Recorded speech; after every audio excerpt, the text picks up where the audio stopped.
بل عقیده مو سره چې د فرشتو باندې ایمان ساتل ضروري دي. لکه موږ څنګه آمنت بالله و ملائکته، آمنت بالله و ملائکته، دا هم یوه عقیده ده چې موږ په فرشتو باندې ایمان ساتو. ما په فرشتو باندې ایمان دی. د فرشتو باندې ایمان ساتل هم شدي ضروري دي.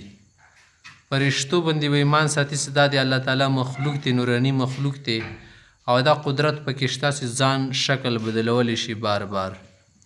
لکه د فرشتي تعریف څه دی؟ الملک مخلوق نورانی یتشکل باشکال مختلفه، چې فرشتي څه دي؟ دا نوراني مخلوق دی. دا څه کولی شي؟ مختلف شکلونه خپلولی شي. مختلف شکلونه دي ته خپلول څه دي؟ آسان دي.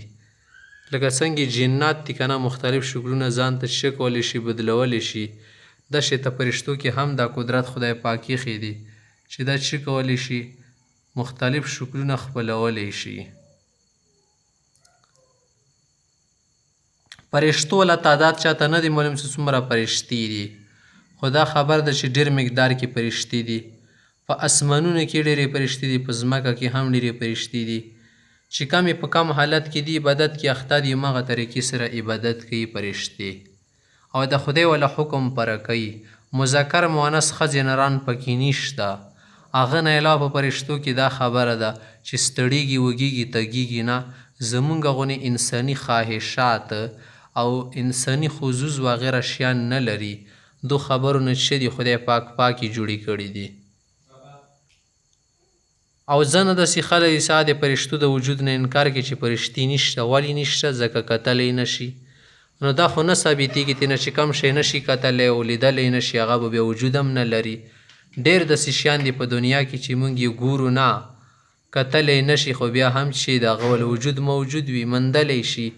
دا چې ته فرشتي دي که لیدل کتلی نه شي، نو دې دا معنی ده چې دا هغه وي به نه. فرشتې شته، د دې وله ثبوت قرآن کریم کې موجود دی، احادیث شریفاو کې هم د دې وله ثبوت شته. راشه چې څو آیتونه او حدیثونه دله اورمه.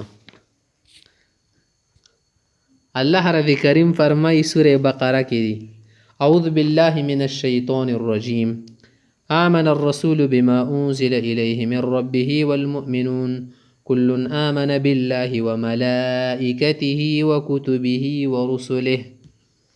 وكذلك قال الله تعالى في موضع آخر في سورة النساء: ومن يكفر بالله وملائكته وكتبه ورسله واليوم الآخر فقد ضل ضلالا بعيدا.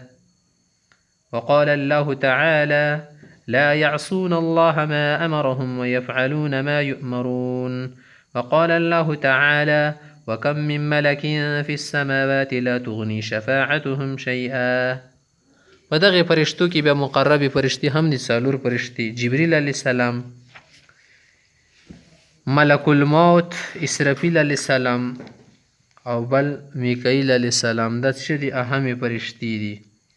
او قرآن کریم کې څه راغلي دي میکائیل علیه السلام او د جبریل علیه السلام متعلق؟ اعوذ بالله من الشیطان الرجیم من كان عدوا لله وملائكته ورسله وجبريل وميكال فإن الله عدو للكافرين.